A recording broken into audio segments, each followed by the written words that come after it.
Kita semuanya perkenalkan saya Livia Laura Febrianti Syahaan dengan NIM 14SP3034 dari Prodi Teknik Elektro.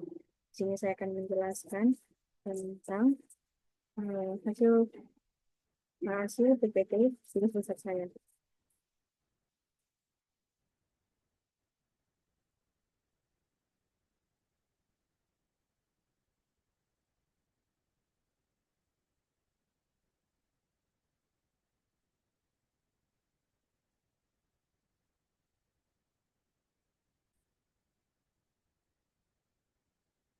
Di sini saya akan menjelaskan tentang probabilitas dan statistika. Probabilitas adalah bagian matematika yang membahas perihal ukuran kebolehjadian terjadinya suatu peristiwa yang ada dalam kehidupan. Teori probabilitas menyajikan metode-metode yang berkaitan dengan ketidakpastian. Konsep-konsep probabilitas adalah dasar dan sampel, serta inferensi tentang populasi yang bisa dibuat pada suatu sampel. Nah, kita akan membahas tentang pengertian probabilitas. Probabilitas berasal dari kata probabilis, yaitu kemungkinan. Jadi, probabilitas artinya kemungkinan yang bisa terjadi pada suatu peristiwa.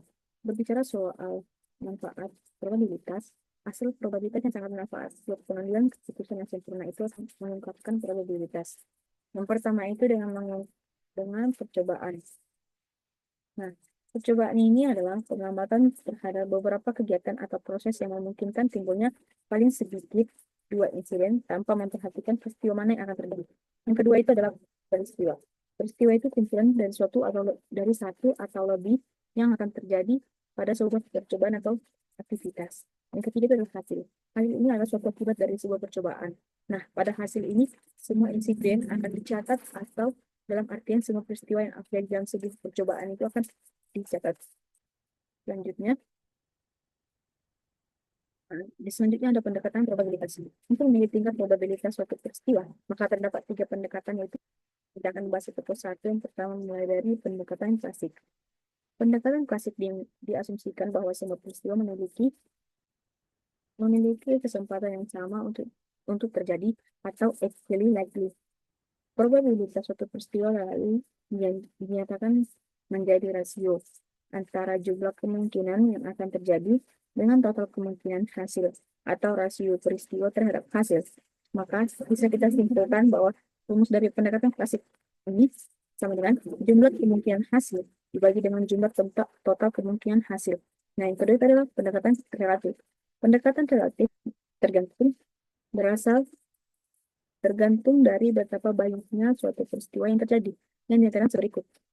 Probabilitas kejadian relatif itu bisa dihitung dengan X per Y, di mana si X ini sama dengan jumlah peristiwa yang terjadi dibagi dengan Y sama dengan jumlah total percobaan.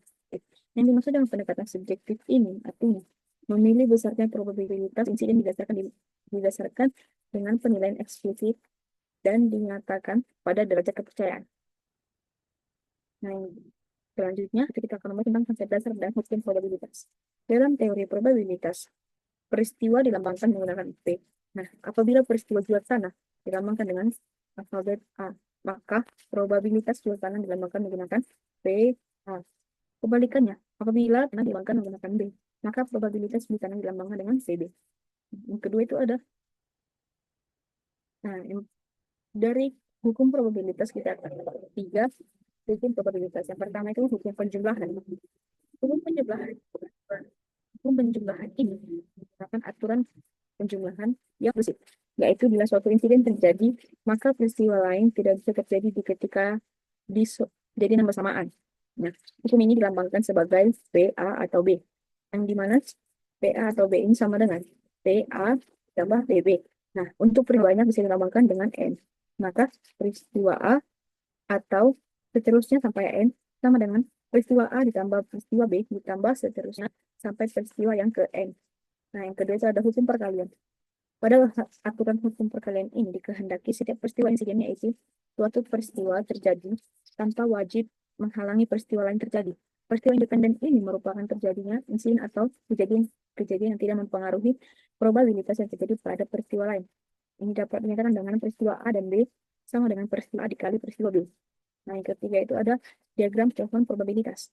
Untuk menyusun diagram pohon probabilitas ini, kita dapat kita bisa membuatnya dengan cara diagram pohon. Nah, itu ada teorema Bayes.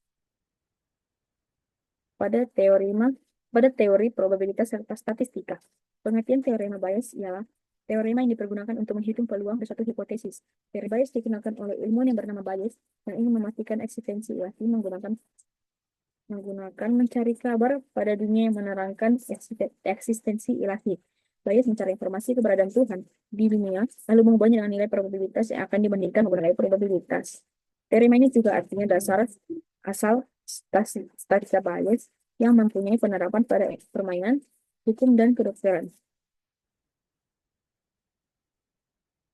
Teorema Bayes ini akhirnya dikembangkan menggunakan banyak sekali ilmu, termasuk buat penyelesaian duduk perkara sistem menentukan nilai probabilitas dari hipotesa asli dan nilai evidence yang dihasilkan warta yang didapat berasal dari objek yang didiagnosa.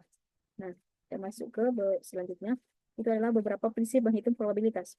Kita dapat menghitung probabilitas dengan cara yang pertama. Itu adalah menggunakan cara faktorial. Faktorial digunakan untuk mengetahui beberapa banyak cara yang mungkin dalam mengatur suatu grup. Nah, yang kedua itu menggunakan konsep permutasi. Di permutasi ini digunakan untuk mengetahui sejumlah kemungkinan susunan atau aranjemen bila satu kelompok objek di permutasi ini berkepentingan dengan susunan atau urutan berdasarkan objek. Permutasi dirumuskan sebagai NPR sama dengan N faktorial dibagi dengan N kurang R faktorial. Nah, yang ketiga itu adalah kombinasi. Kombinasi digunakan apabila kita tertarik di beberapa cara sesuatu diambil asal keseluruhan objek tanpa memperhatikan urutannya. Misalnya, terdapat 10 sepeda dan kita hanya akan mengambil 3 sepeda. Maka ada beberapa kombinasi bank yang dapat diambil tanpa memperhatikan urutan atau susunannya. Rumus dari kombinasi adalah N kombinasi R sama dengan N faktorial dibagi R faktorial dikali N kurang R faktorial. Yang dimana N itu adalah jumlah total objek yang disusun. Sedangkan CR adalah jumlah objek yang akan digunakan pada saat yang bersamaan. Sekian presentasi dari saya. Bila ada tutur kata atau kesalahan yang saya perbuat, kiranya dimaafkan. Sekian dan terima kasih.